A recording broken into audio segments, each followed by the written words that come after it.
অবৈধ নির্মাণ বন্ধে খড়গহস্ত রাজ্য। তিলজলার ভয়াবহ অগ্নিকাণ্ডের পর বেআইনি নির্মাণ বন্ধে চরম কড়া রাজ্য সরকার।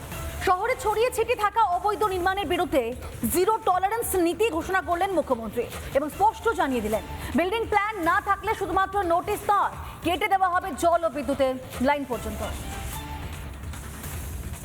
আমরা এতে জিরো টলারেন্সের নীতি নিচ্ছি। মঙ্গলবার তপসিয়ার লেদার কারখানায় অগ্নিকাণ্ড, লিলিহান শিখা কেড়ে নিয়েছে দুটি প্রাণ। শুধু তাই নয়, পর্দা ফাঁস হয়েছে শহরের বুকে গজে ওঠা একের পর এক বেআইনি নির্মাণের। এরপরে অ্যাকশন মোডে রাজ্য সরকার। বুধবার নবান্নে তদন্ত রিপোর্ট জমা পড়তেই মুখ্যমন্ত্রী সাফ জানিয়ে দিলেন, শহরে অবৈধ নির্মাণ আর বরদাস্ত করা হবে না। আজকে ফার্স্ট আওয়ারি কমিটি রিপোর্ট দিতে বলেছিলাম। রিপোর্টে যা পাওয়া গেছে, এটা আমাদের রাজ্যে বা কলকাতার ক্ষেত্রে একটি অশনি সংকেত। ওই অবৈধ ওয়ার্কশপ বা কারখানায় কোনো বিল্ডিং প্ল্যান নেই। Building plan, the basic norms of fire এবং ইলেকট্রিসিটি, সেগুলো ওখানে ছিল না। তদন্তে উঠে এসেছে চাঞ্চল্যকর তথ্য, যে বহুতলে আগুন লেগেছিল তার কোনো বৈধ মানচিত্রই ছিল না। আমরা এই ঘটনার পরিপ্রেক্ষিতে কতগুলো অ্যাকশন নিয়েছি।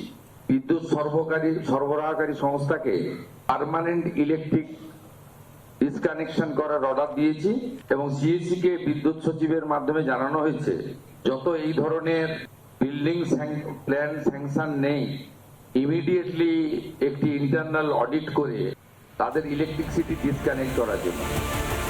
অর্থাৎ এবার থেকে বেআইনি নির্মাণ হলে কপালে জুটবে চরম কষ্ট। আমরা এতে জিরো টলারেন্সের নীতি নিচ্ছি। যারা সতর্ক হতে চান, সতর্ক হয়ে যান। যারা বেআইনি কাজকর্ম করছেন তাদেরকেও আমরা সংশোধিত হতে এবং এই ধরনের কাজ থেকে বিরত থাকার জন্য কড়া নির্দেশিকা এবং পরামর্শ দিচ্ছি। তিলজলা, কসবা, মোমিনপুর অঞ্চল, যেখানে এই ধরনের ইল্লিগাল বিল্ডিং বা বেআইনিভাবে নির্মাণ হয়েছে, সেগুলোতে জলের লাইন কেটে দেওয়া হবে, প্রয়োজনে ইলেকট্রিসিটি বন্ধ করে দেওয়া হবে এবং যদি তারপরেও প্রয়োজন পড়ে তাহলে কিন্তু ভাঙা পর্যন্ত হতে পারে। অবৈধ নির্মাণে জিরো টলারেন্স নীতি শুভেন্দু অধিকারীর। শহরে বেআইনি প্রমোটিং এবং বিপজ্জনক কারখানার মালিকদের জন্য এবার বড় সড় হুঁশিয়ারি। মুখ্যমন্ত্রী সাফ বার্তা, মানুষের জীবন নিয়ে আর ছিনিমিনি খেলা যাবে না। যারা বেআইনি কাজকর্ম করছেন তাদেরকেও আমরা সংশোধিত হতে এবং এই ধরনের কাজ থেকে বিরত থাকার জন্য কড়া নির্দেশিকা এবং পরামর্শ দিচ্ছি।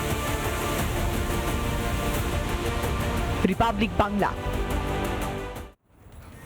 নানা ধরনের কন্টেন্ট দেখার জন্য লাইক করুন, শেয়ার করুন আমাদের ফেসবুক পেজ, সাবস্ক্রাইব করুন আমাদের ইউটিউব চ্যানেল। পাশাপাশি অন্যান্য ব্রেকিং নিউজের জন্য অবশ্যই চোখ রাখুন রিপাবলিক বাংলায়।